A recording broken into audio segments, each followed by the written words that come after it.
I'll show you how I made this adjustable height desk for my daughter to improve her overcramped office situation, a much needed upgrade. I made the desk from a walnut slab that I bought online, and this is my first experience doing that, so I'm a little timid unpacking it, not sure what shape this thing is in, and I'm pleasantly surprised it has a lot of character and generally in pretty good shape. It was sold as kiln dried, and just to be sure, I checked the moisture content, and it's about 11%. Seems pretty good to me. After letting it sit in my shop for about 6 weeks to acclimate, I start by cutting the slab down the middle. No track saw for me, so I'm using this circular saw that I've had for over 30 years. The first cut is about halfway through, and then a second cut all the way through. Now I have the basic layout of the desktop, and it's time to clean off all the loose stuff. There's some bark and some rot that I need to remove, and I'm just checking here with a dull flat blade screwdriver to see where the soft rotted wood is versus the solid wood. There's this really cool looking bark inclusion, and it has some loose bark in it that I'll need to remove, and a few strands of pith to deal with. I start with removing the bark with a chisel, and a simple wire wheel on a cordless drill works great to clean up the edges. And then I clean out the soft wood from this strand of pith. I'm starting with a chisel on the bark inclusion, and find that using a drill works good to loosen up the bark way down in the crevice is needed to get it completely cleaned out. The big chunks of rot come off pretty easily with a chisel. And I use a jigsaw to get a couple of sections of rot out. And finally, just a wire wheel to make sure all the edges are cleaned up and down to solid wood. Okay, so with the slab all cleaned up, it's time to estimate how much epoxy I'll need. I'm measuring the two openings about every 6 inches down the length of the slab and taking the average opening width. Then I flip it over, do the same thing on the other side, and then I take the average of both sides. So here's my calculation spreadsheet. The average width of each opening times the length of the opening times the thickness of the slab, which is 2 1/8 inches. It gives a volume in cubic inches for each opening. And this part of the calculation adds in an assumed 1/8 inch gap between the slab and the form on the bottom and all around the edges. Then taking the sum of the three volumes and finally a conversion factor from cubic inches to gallons, and I figure I need about 5.6 gallons of epoxy. I'm using 3/4 inch melamine for the form. Just putting on some Tyvek tape and also sealing around all the joints with caulking.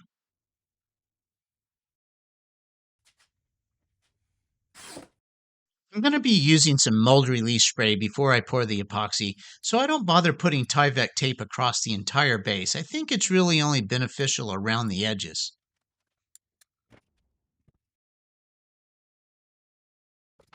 I pre-drill about every 6 to 8 inches and then use some drywall screws to hold it all together.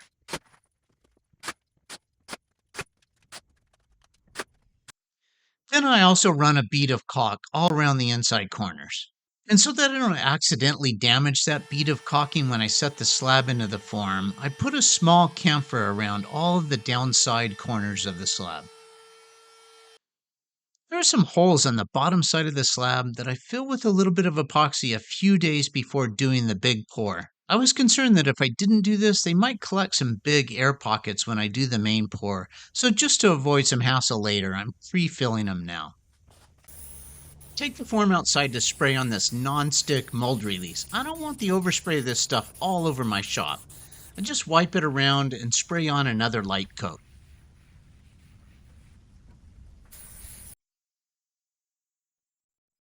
Sealing the wood is helpful to avoid bubbles in the deep pour and also avoid staining the wood with the black dye. So I'm sealing all of the sides of the slab pieces using the same deep pour epoxy that I'll pour with tomorrow. This is about 7 o'clock at night, and I plan to do the pour first thing in the morning.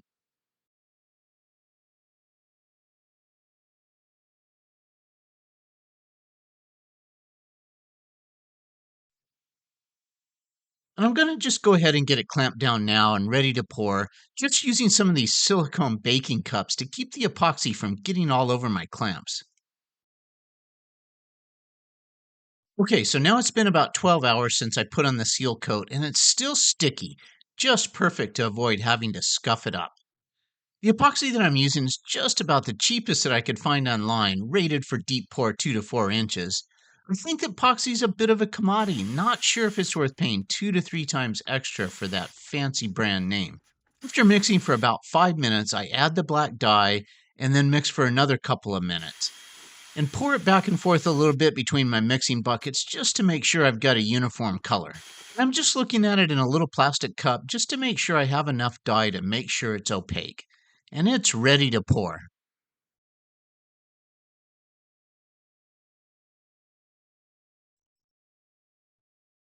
This part is just so much fun. Well, I'm speechless.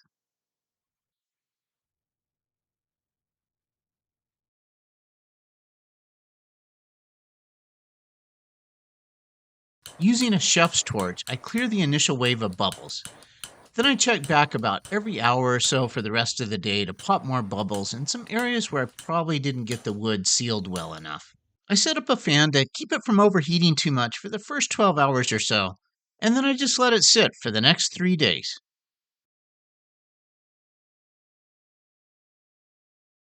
After the epoxy is cured, I remove all of the clamps and the screws. And that mold release stuff works really well. This thing just slipped out of the mold.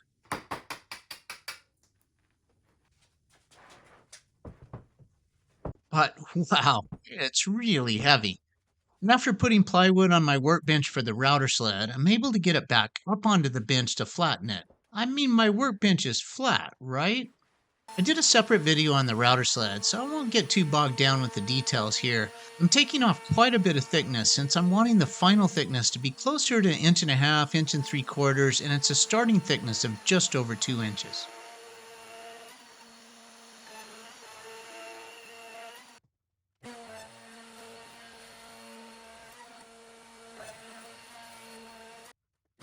And then I turned it over and did the other side. And after cleaning up the mountain of sawdust, I'm just taking apart the router sled to put it away, which I'll find out later was a little premature. Before discovering my major mistake on the router sled, I drew up all of the edges with a straight edge and a circular saw. And again, a track saw would definitely be better, but I don't have one. Okay, so it sits perfectly flat on my workbench. Unless I turn it 90 degrees. Yeah, that's not good. So what happened is there's one corner of my workbench that's a little high, causing a twist that the router sled just replicated into the workpiece. So I make some adjustments to the workbench legs to get it truly flat this time. It was only off by about a 16th of an inch over 5 feet, but that was enough to screw it up. So another pass is needed on the router sled to remove the twist, and it came out totally flat this time. Lesson learned, make sure your work surface under your router sled is perfectly flat.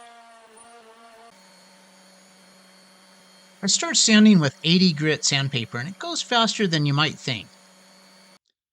If you were to ask a question on my router sled video about how difficult it is to sand out these lines from the router sled, so I thought I'd address that here. The marks look bad on video, but they're really shallow, like you almost can't even feel them, and they sand out really easily. There's some small holes that I fill with some black colored CA glue, and a couple of larger voids that I need to mix up a small amount of epoxy to fill. And then clean it up with a little bit of scraping and sanding.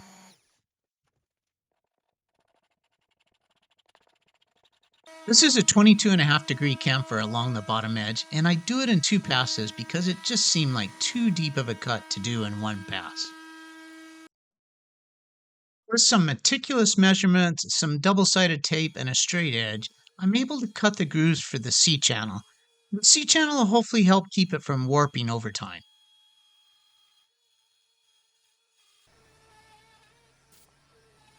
Since the structure for the legs for this desk needs to sit flush on the bottom surface, then I need to cut a recess for the C-channel, and then sink some threaded inserts to hold it down solid.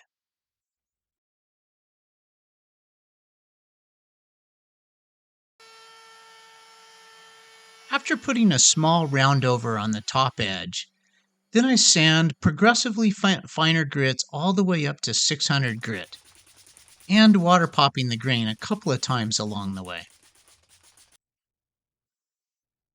I'm using Odie's oil for the finish, applying it just according to the instructions. First, applying it very sparingly and working it into the wood with an applicator pad.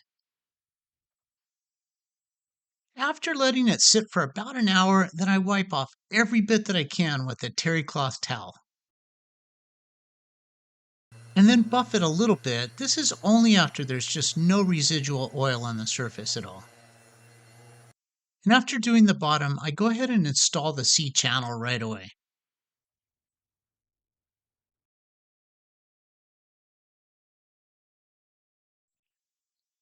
Then I turn it over to do the top, all in the same day, just following the same procedure on the top. Since I sanded it to 600 grit before finishing, it leaves a pretty decent sheen. Not really shiny, but good enough. I bought the adjustable base online. There are just so many of these to choose from, not really sure if some are better than others. I just picked one that was a good price and had good reviews.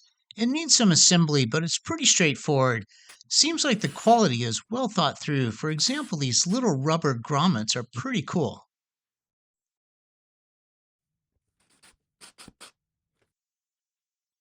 Okay, time to try it out.